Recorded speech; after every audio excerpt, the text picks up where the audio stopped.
السلام علیکم اللہ وبرکاتہ. اعوذ باللہ من الشیطان الرجیم. بسم اللہ الرحمن الرحیم.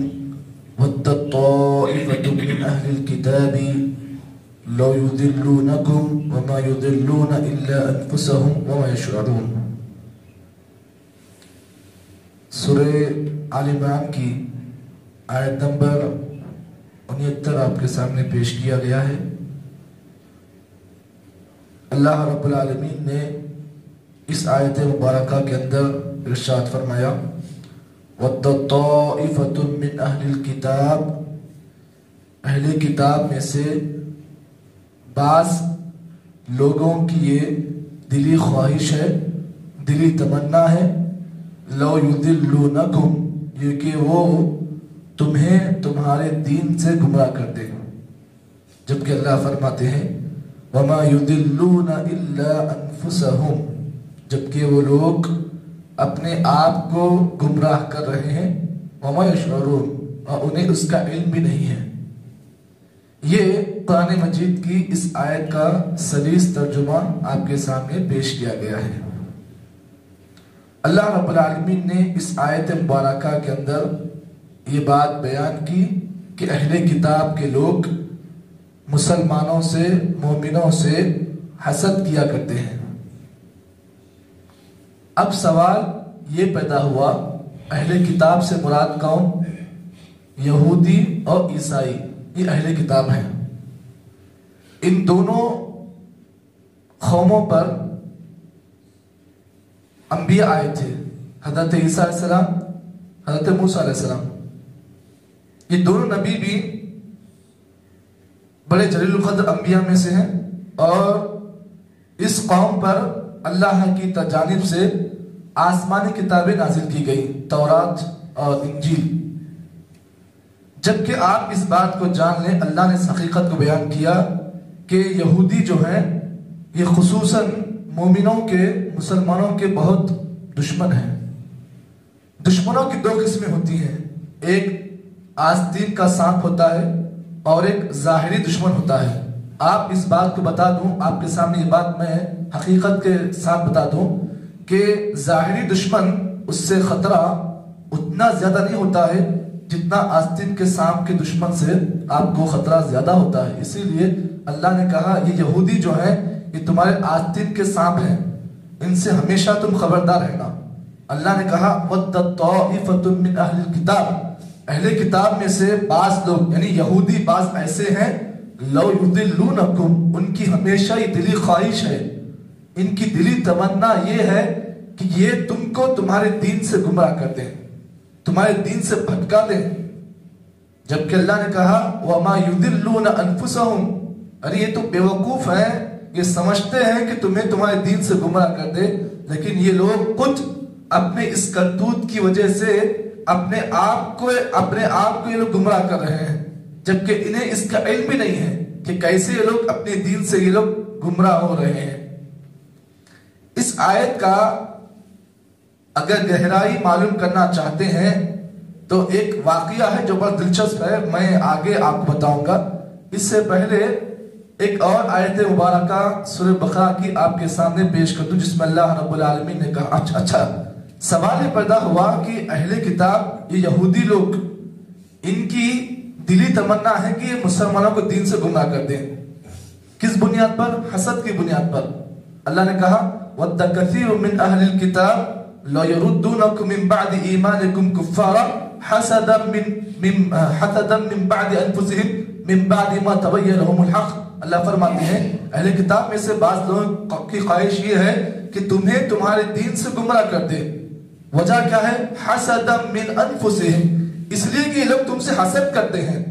اب سوال یہ پیدا ہوا ان کے حسد کرنے کی وجہ کیا ہے؟ اگر آپ تاریخ کا مطالعہ کریں، کتابیں کھنگال کر دیکھیں، یہودیوں کی حسد کرنے کی وجہ دو چیزیں ہیں. یہودی لوگ جو مسلمانوں سے حسد کرتے ہیں اس کی دو بڑی وجہ ہے. پہلی وجہ یہ ہے کہ انہیں اس بات کا علم ہے، یہودیوں کو اس بات کا علم ہے کہ مسلمانوں کا دین حق والا دین ہے.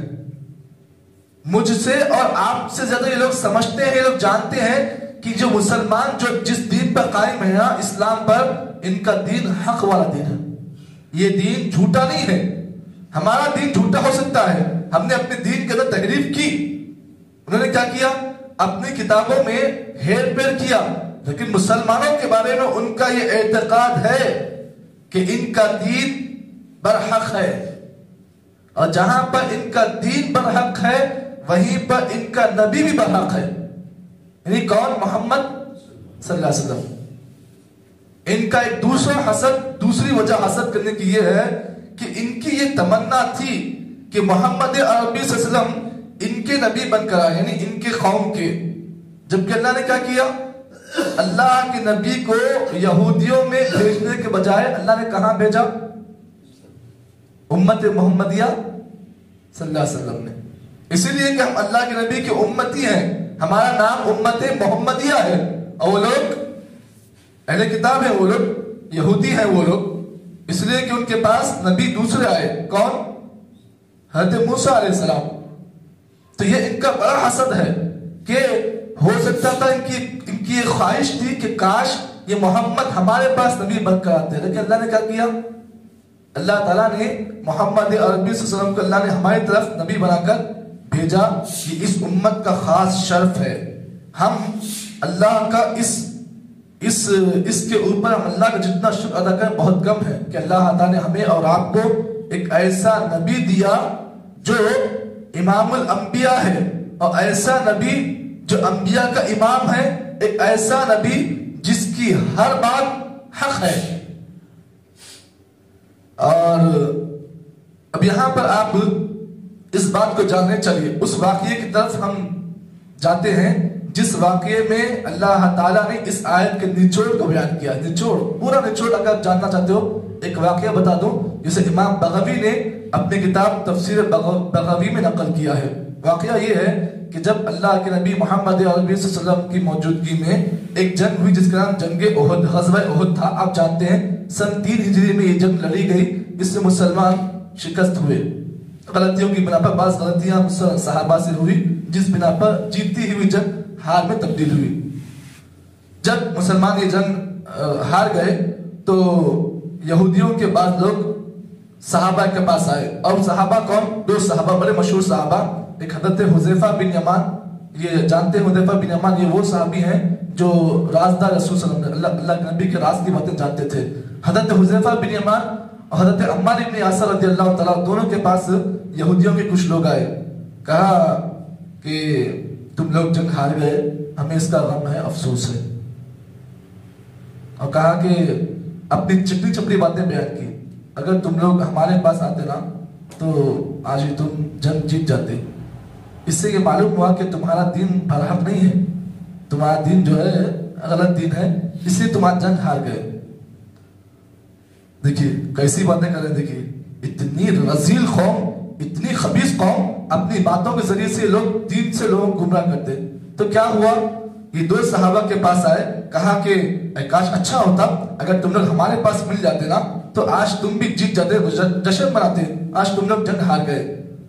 اب حضرت حذیفہ بن یمان نے کہا دیکھو میں یہ بات کہتا ہوں کہ میرا ایمان اللہ کے نبی کی ذات پر ہے، اللہ کے نبی برحق ہیں، اور میں یہ بات بطور اعلانیہ کہہ رہا ہوں کہ رضیت باللہ ربا وبالاسلام دین وبمحمد صلی اللہ علیہ وسلم رسولا، کہ میں اس بات پر راضی ہوں کہ اللہ میرا رب ہے اور محمد صلی اللہ علیہ وسلم اللہ کے رسول اور نبی ہے، میں اس بات پر راضی ہوں کہ محمد برحق ہے، میرا اس بات پر ایمان ہے۔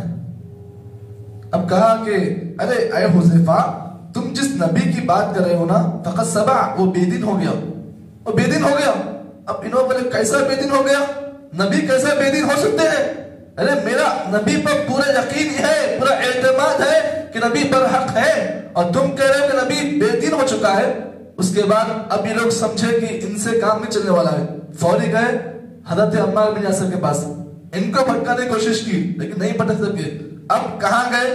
حضرت عمار کے پاس گئے، کہا اے عمار آج تم جنگ ہار چکے ہو، اگر تم ہمارے پاس ہوتے تو جنگ جیت سکتے، لیکن حضرت عمار نے بھی ان کی بات کو نہیں مانا، انہوں نے کہا کہ میرا نبی برحق ہے اور ہم لوگ برحق ہیں، ہمارا دین بھی برحق ہے، اور میرا اس بات پر یقین ہے، اس بات پر ایمان ہے کہ ہمارے نبی صلی اللہ علیہ وسلم محمد صلی اللہ علیہ وسلم حق پر ہے اور وہ اللہ کے سچے نبی اور رسول ہیں۔ دونوں کو گمراہ کرنے کی کوشش کی لیکن یہ دونوں لوگ بھی گمراہ نہیں ہوئے، واپس پلٹ کر اللہ کے نبی کے پاس آئے گا اللہ کے رسول۔ یہودیوں کے بعض لوگوں نے ہمیں ایسی ایسی باتیں کی اور کہا کہ آپ بے دین ہو چکے ہیں، کہ یہ صحیح بات ہے؟ اللہ رب العالمین اس پوری باتوں کو سن رہا تھا، اس پوری بات کو اللہ جان رہا تھا۔ اللہ نے فوری اسی وقت اللہ کے نبی کی موجودگی میں اس آیت کریمہ کو اللہ نے نازل کیا۔ یہ پورا واقعہ اس آیت سے ریلیٹیو ہے۔ پتہ یہ چلا کہ آج بھی اس زمانے میں بھی یہودی لوگوں کی ہمیشہ سازش ہوتی ہے کہ مسلم نوجوانوں کو، مسلم لڑکیوں کو یہ لوگ اپنی باتوں کے ذریعے سے ان کے دین سے گمراہ کرتے ہیں۔ ان کے سوالات ایسے ہوتے ہیں، ان کے ڈیبیٹس ایسے ہوتے ہیں، کبھی کبھار اگر آپ کسی ڈیبیٹ کرنے جاؤ تو ان کے سوالات ایسے ہوتے ہیں جس کو سن کر آپ پریشان ہوتے ہیں۔ عقیدہ کا سوال کیسا ہے؟ آپ اپنے دین سے ایک دم دور ہو جاتے ہو ان سوالوں سے۔ اسی لیے اللہ نے کہا دیکھو یہ لوگ بڑے خبیث ہیں، تمہیں تمہارے دین سے دور کرنے کی کوشش کرتے ہیں، خبردار ان کی باتوں میں نہیں آنا۔ کیوں؟ اس لیے کہ یہ لوگ تمہارے لیے حاسدین میں سے ہیں اور یہ لوگ کبھی بھی تمہارا بھلا نہیں چاہتے ہیں، یہ لوگ تمہارے دشمن ہیں۔